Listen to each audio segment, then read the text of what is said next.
Hello everyone, welcome to inner magic. Actually பசங்களுக்கெல்லாம் leave விட்டாங்க. அவங்க போன அகாடமிக் இயர்ஸில் யூஸ் பண்ண புக்ஸ்லாம் இருக்கும் இல்லையா, அதெல்லாம் எடுத்து வைக்கணும். எல்லா இயரும் நான் தான் ஹெல்ப் பண்ணுவேன். இந்த இயர் பார்த்திங்கன்னா என் பெரிய பையன் 6th to 7th போகிறான். அதனால அவனுமே இன்வால்வ் பண்ணணும், அவனும் எடுத்து வைக்கணும், அவனுக்கும் அது எப்படி பண்ணுறதுங்கிறது தெரிஞ்சுக்கணும். அப்படிங்கிறதுக்காக அவனையே நான் செய்ய சொல்லியிருந்தேன். இந்த சைட் இருக்கிறது என்னோடய சின்ன பையனோட புக்ஸ் எல்லாமே. இது பெரிய பையன் ஓரளவுக்கு எல்லாமே நான் சொல்லி கொடுத்துட்டு இருந்தனால அவன் நல்லா நீட்டாக ஆர்கனைஸ் பண்ணி வச்சுருக்கான். அது போக சில நோட்டெல்லாம் இங்கே இருக்குது புதுசு. அப்புறம் ரஃப் நோட்டாக யூஸ் பண்ணுற நோட்டு அதெல்லாம் நாங்கள் இங்கே வச்சுருக்கோம். எக்ஸாம் டைமில் பார்த்திங்கன்னா எல்லாமே ரொம்ப கிளம்ஸியாக அங்கே இங்கெல்லாம் போட்டு வச்சுருந்தாங்க. என்னோடய டேபிளில் எல்லாமே வச்சுருந்தாங்க அவங்க. ஏன்னா எக்ஸாம் டைமில் ஒன்றும் சொல்லவும் முடியல. ஏன்னா பேக் அவங்க எக்ஸாமுக்கு எடுத்துகிட்டு போயிட்டுருக்கனால அதில் இருக்க புக்ஸ் எல்லாம் எடுத்து வைக்கிறது அந்த மாதிரி கொஞ்சம் எல்லாம் போட்டிருந்தாங்க. ஃபஸ்ட்லாம் நானே எல்லாம் எடுத்து வைப்பேன். இப்போல்லாம் நான் பண்ணுறதில்ல. ஏன்னா குழந்தைங்களே பண்ண சொல்லணும். அவங்களோட ப்ளேஸ், அவங்களோட பேக் இதெல்லாம் எவ்வளோ நல்லா வச்சுக்கணும் அப்படிங்கிறது அவங்களுக்கு தெரியணும். அதனால நான் அவனையே தான் எல்லாம் செய்ய சொல்கிறதுனால அவன் அப்படியே போட்டு போயிருந்தானா அந்த புக்ஸ் எல்லாம் நான் அப்படியே தான் வச்சுருந்தேன். ஸோ இது கீழே ரேக் அவனுக்கு கொடுத்துருந்தோம். ஸோ அதனால் அதில் இருக்க புக்ஸ் எல்லாம் எடுத்து வச்சிட்ருக்கான். என் சின்ன பையன் பார்த்திங்கன்னா கொஞ்சம் சேட்டை பண்ணுவான். சேட்டை பண்ணுறதுனால அவனை ஏதாவது மெடிடேஷன் பண்ண அப்படின்னு சொல்லிட்டு அவனை உட்கார வச்சுருவோம். ஸோ அதனால் அவன் பாய் போட்ட உடனே மெடிடேஷன் பண்ணுறான்னு சொல்லிட்டு உட்காந்துட்டான். இப்போ ஆல்ரெடி நம்ம யூஸ் பண்ண புக்ஸ் எல்லாம் இருக்குது இல்லையா, புக்ஸு நோட்டு அது எல்லாமே ஒரு பிளேஸுக்கு நம்ம கொண்டு வந்துடணும். எதுலையாவது ரஃப் பேப்பர்ஸ் அதிகமாக இருக்குது, அது நெக்ஸ்ட் இயர் யூஸ் பண்ணலாம். ஏன்னா வேஸ்ட் பண்ணக்கூடாது. யாருக்காவது கொடுக்குறதுனா நம்ம கொடுத்துடலாம். அப்படி இல்லை நம்மளே யூஸ் பண்ணுறோம் அப்படின்னா அது எல்லாமே ப்ராப்பராக எடுத்து வைக்கணும்.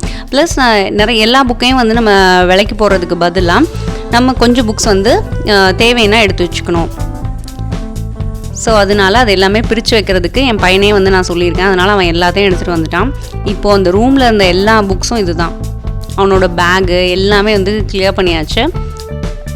இப்போ என்ன பண்ண சொல்லியிருக்கேன்னா அவங்களே ரீட் பண்ணி பார்க்கணும். சில புக்ஸ் எல்லாம் எனக்கு வேணும்னு சொல்லிட்டு வச்சுப்பாங்க. அது என்ன பர்பஸ்னே தெரியாது. அதனால அவனே நான் ரீட் பண்ண சொல்லிட்டேன். உனக்கு இது வேணுமா, நீ ஒரு தடவை பார்த்துட்டு சொல்லு, நிஜமாலே உனக்கு இது தேவையாக இருந்ததுன்னா வச்சுக்கலாம், அப்படி இல்லைன்னா நம்ம பேப்பர் போடுறவங்களுக்கு போட்டுடலாம் அப்படின்னு சொல்லியிருக்கேன். நோட்டு போக நிறைய அந்த பழைய கொஷின் பேப்பர்ஸு, ஆன்சர் ஷீட்ஸ் அந்த மாதிரிலாம் நிறையா இருக்கும்.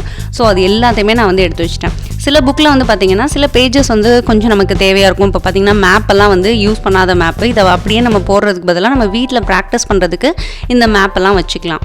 அதுக்காக நான் சிலது அவனுக்கு என்ன தேவையோ அதை எடுத்துக்கோ அப்படின்னு சொல்லியிருந்தேன். ஸோ அதனால் அவனுக்கு தேவையான பிக்சர்ஸ்லாம் எடுத்துக்கிறான். சில இதில் பார்த்திங்கன்னா ஃபைல் பண்ணலாம் சொல்லுவாங்க நம்மளை. அந்த டைமில் நமக்கு சில பிக்சர்ஸ்லாம் கிடைக்காது. ஸோ அந்த மாதிரி இதையும் நான் ஃபைல் பண்ண சொல்லியிருக்கேன். அது போக பார்த்திங்கன்னா புக்ஸ் எல்லாம் எடுத்து வச்சாச்சு. சிலது நியூவாக இருக்கும். சில இதில் கொஞ்சம் பேஜ் தான் எழுதிருப்போம் இல்லையா, அந்த கொஞ்சம் பேஜ் எழுதுனதெல்லாம் கிழிச்சிட்டு நியூவாக இருக்க மாதிரி அந்த நோட்டெல்லாம் வைக்க சொல்லிட்டேன். அப்போ தான் நெக்ஸ்ட் இயர் நம்ம ரஃப் நோட்டாக யூஸ் பண்ணிக்க முடியும். ஸோ அந்த மாதிரி பண்ணிட்டேன். சில இதெல்லாம் அப்படியே பேஜஸ் வந்தது அப்படின்னா நீங்கள் அதை ஒன்றா பைண்ட் பண்ணிக்கலாம். பைண்ட் பண்ணி ஒரு ரஃப் நோட்டாக நம்ம யூஸ் பண்ணிக்கலாம். இது யூஸ் பண்ண பேப்பர்ஸ் அதெல்லாம் கிழிச்சு வச்சாச்சு. இதை நீட்டாக நம்ம நியூஸ் பேப்பர் போடுறவங்களுக்கு போட்டுடலாம். நெக்ஸ்ட் பார்த்திங்கன்னா இந்த புக்ஸ் எல்லாம் அவன் வேண்டான்னு சொல்லிட்டான். இந்த புக்ஸும் வேணான்னு தான் சொல்லியிருக்கான். பட் இதெல்லாம் நம்ம ஓல்டு புக் ஷாப்பில் போட்டோம்னா கொஞ்சம் அமௌண்ட் அதிகமாக கிடைக்கும். நீங்கள் நார்மல் பேப்பர்காரங்களுக்கு போட்டிங்கன்னா வெயிட்டுக்கு எடுத்துப்பாங்க. இதுவே நீங்கள் ஓல்டு புக் ஷாப்பில் போட்டிங்கன்னா அது ஒரு 25% அதோட ப்ரைஸ் நமக்கு கொடுப்பாங்க. ஸோ அது மாதிரி நீங்கள் கேட்டகரைஸ் பண்ணி வச்சுக்கோங்க. அதிக பேப்பர் இருக்கிறதெல்லாம் நீங்கள் வச்சுக்கலாம். இதெல்லாம் அவனுக்கு யூஸ் ஆகும். நான் நெக்ஸ்ட் இயர் படிக்கணும்னு சொல்லிட்டு அவன் ஆசைப்பட்ட புக்ஸு அந்த மாதிரி இருக்கிறதெல்லாம் இந்த சைடாக நான் தனியாக எடுத்து வச்சுருக்கேன். இந்த இங்கிலீஷ் புக்கு இதெல்லாம் பார்த்திங்கன்னா ரொம்ப நல்லாயிருக்கும். அப்புறம் ஆக்டிவிட்டி புக்ஸு, அப்புறம் மேக்ஸ் புக்கு இதெல்லாம் உடனே த்ரோ பண்ணிடக்கூடாது. நெக்ஸ்ட் இயருக்கு நம்ம ஏதாவது சில எக்ஸசைஸ் எல்லாம் செய்யாமல் இருந்தாங்கன்னா அதை நம்ம செய்ய வைக்கிறதுக்கு யூஸ்ஃபுல்லாக இருக்கும். மேக்ஸிமம் கிராமர் புக் நம்ம த்ரோ பண்ணாமல் வச்சுக்கிறது நல்லது. குழந்தைங்களுக்கு நம்ம ப்ராக்டிஸ் கொடுக்கறதுக்கு ரொம்ப யூஸ்ஃபுல்லாக இருக்கும். தமிழ் புக்லேயும் பார்த்திங்கன்னா நல்ல கண்டென்ட் இருக்குது. சில போர்ஷன்ஸ் தான் எடுத்திருக்காங்க, சில லெசன்ஸ்லாம் எடுக்கவே இல்லை. ஸோ இந்த லீவ் டைமில் அவங்களுக்கு அதை சொல்லிக் கொடுக்கறதுக்கு யூஸ் பண்ணிக்கலாம். அதனால வீட்டில் வைக்க வேண்டியது எது, விலைக்கு போட வேண்டியது எதுன்னு சொல்லிட்டு பிரித்து வைக்க சொல்லிட்டேன். ஸோ அதெல்லாம் பிரித்து வச்சுட்டேன். இப்போ பையனே பெரிய பையனே பிரித்து வச்சுட்டான். அவன் பண்ணதை நான் ஒரு தடவை பார்த்தேன். இப்போவே அவன் 8th 9th போகும்போது இன்னமும் அவனே தனியாக பண்ணிடுவான் அப்படிங்கிற மாதிரி எனக்கு தோணுச்சு. இதெல்லாம் ஸ்டோரி புக்ஸ் ஆல்ரெடி நான் படிச்சுட்டேன், இதெல்லாம் எனக்கு வேண்டாம் அப்படின்னு சொன்னான். ஸோ அதனால் அதெல்லாம் வந்து தனியாக வந்து எடுத்து வச்சுட்டேன்.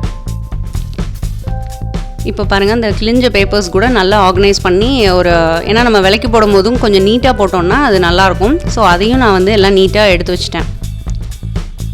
இதெல்லாம் அப்படியே வந்து நம்ம விலைக்கு போட்டுடலாம். இதெல்லாம் வந்து கிழிஞ்சது போக சிலதெல்லாம் இருக்கும் இல்லையா, அந்த மாதிரி நோட்டாக இருக்கதையும் வச்சுட்டேன். ப்ளஸ் கிழிச்ச பேப்பர்ஸும் வச்சாச்சு. அவனோட கலர் பென்சில்ஸும் சிலது ரொம்ப சீவி ரொம்ப குட்டியெல்லாம் வச்சுருப்பாங்க, அதெல்லாம் த்ரோ பண்ணிவிட்டு அதெல்லாம் சீவிட்டு அதுவும் நீட் பண்ணி வச்சுட்டேன். இதெல்லாம் வந்து பார்த்திங்கன்னா நம்ம யாருக்காவது கிஃப்டே கொடுக்கலாம், அந்தளவுக்கு நல்லா இருக்குது. ஸோ இந்த புக்ஸ் எல்லாம் நம்ம யூஸ் பண்ணிட்டோம். சில புக்ஸ் எல்லாம் நம்ம யூஸ் பண்ணிட்டோம்னா ஓல்டு புக் ஷாப்பில் போடுறதுக்கு பதிலாக நம்ம யாரோ ஃப்ரெண்ட்ஸ்குள்ளே சர்க்கிள் பண்ணிக்கிறது, அந்த மாதிரி கூட நல்லா இருக்க புக்ஸை வந்து நீங்கள் அந்த மாதிரி சர்க்கிள் பண்ணிக்கலாம். ஸோ அதெல்லாம் கேட்டகரைஸ் பண்ணி பிரித்து வச்சுட்டு நீங்கள் வந்து கொடுக்குறது நல்லாயிருக்கும். இதெல்லாம் பர்த்டே கார்டு பழசு. என் பையன் அதிலே இன்னோவேட்டிவாக நான் ஏதாவது பண்ணி என் ஃப்ரெண்ட்ஸுக்கு கொடுத்துக்கிறேம்மா அப்படின்னு சொன்னான். ஸோ அதனால் அது வந்து அவனை எடுத்து வச்சுக்க சொல்லிட்டேன். இப்போது வந்து அந்த லைப்ரரி யூனிட்டில் வந்து இவங்க ஓகே எனக்கு இதெல்லாம் வேணும்னு சொல்லிட்டாங்க இல்லையா, அதெல்லாம் மட்டும் நான் அதில் வந்து செட் பண்ணி வச்சிட்டேன். இப்போ பார்த்திங்கன்னா நிறைய புக்ஸை வந்து நாங்கள் வேண்டான்னு சொல்லிட்டு எடுத்து வச்சிட்டோம். கம்மியான புக்ஸ் தான் வச்சுருக்கோம்.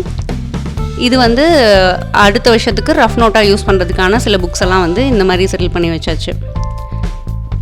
லீவ் டைமில் வந்து கண்டிப்பாக உங்கள் குழந்தைங்களுமே வந்து இந்த மாதிரி ஆர்கனைஸ் பண்ண சொல்லுங்கள். அவங்களும் ரொம்ப இன்ட்ரெஸ்ட்டாக வந்து பண்ணுவாங்க.